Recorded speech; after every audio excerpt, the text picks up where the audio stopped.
The great doubt, Arjuna's inner conflict and Duryodhana's fear and favoritism.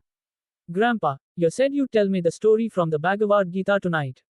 Yes, my dear. It all begins with two brothers, King Dhritarashtra, who was blind, and King Pandu. Dhritarashtra was the elder and his sons were the Kauravas, while Pandu's sons were the Pandavas. Now, even though they were all from the same royal family, they ended up fighting a big war called Kurukshetra for control over the throne and kingdom. But before the great battle began on the battlefield, an important inner battle started within the heart of the great warrior Arjuna. Let me tell you about that. As Dhritarashtra was blind, his minister Sanjay was narrating what was happening at the battlefield with his remote vision. The king asked Sanjay, "What are my sons and the Pandavas doing on the battlefield?" Wait, Grandpa, the Pandavas are also his brother's sons, right? So why does he say my sons and Pandavas like they were different? That's a very sharp question. This is the very first sign of bias and favoritism. You see, Dhritarashtra was deeply attached to his own sons, the Kauravas. He thought of them as my sons, and the Pandavas as the others, even though they were his brother's sons. This kind of favoritism is very harmful. It stops us from seeing the whole truth and creates division. Bias starts right in our hearts and then comes out in our words and actions. What the Gita teaches us is that true dharma, righteousness, means acting without any favoritism. Dharma really begins in the mind. Today, this idea of my people versus their people is the root cause of so many fights, in families, among friends, even in politics. Especially leaders should never be biased. Now, are you ready to dive into the battlefield?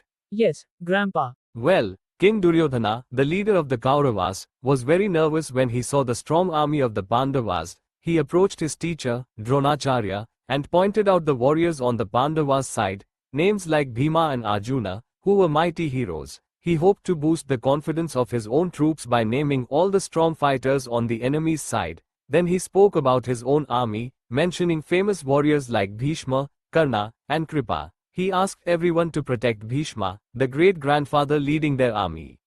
Wow, both sides had so many strong warriors. Is that why they were so scared? Exactly. Even the bravest warriors can feel nervous when they see so many strong fighters. Duryodhana's heart was pounding with fear and jealousy. His mind was restless, filled with worry about losing the war. This fear made his muscles tense and his breathing quick and shallow. Is that why Duryodhana kept talking about all the warriors?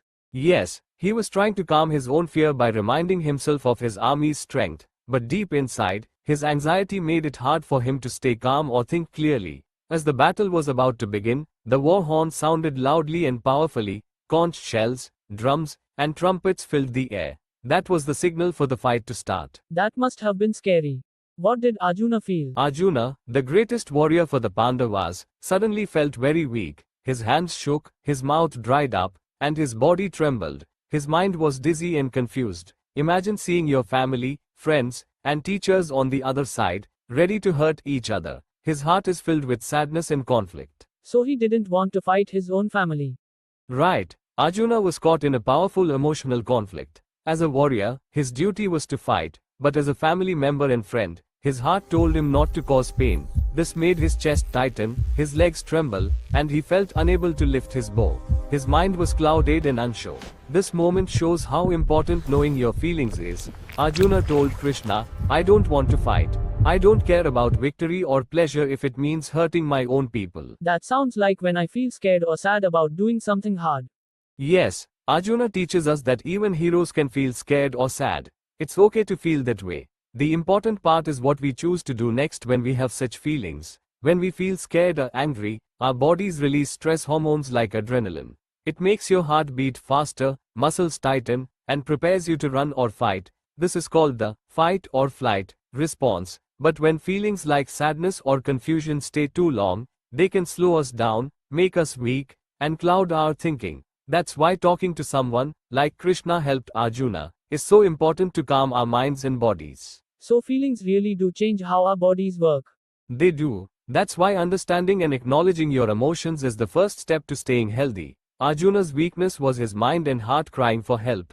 Duryodhana's tension came from fear of losing control. Remember, the story of Duryodhana and Arjuna shows us how emotions and thoughts affect our whole being. Next time, I'll tell you how Krishna helped Arjuna find the courage and wisdom to face his feelings and the great battle ahead.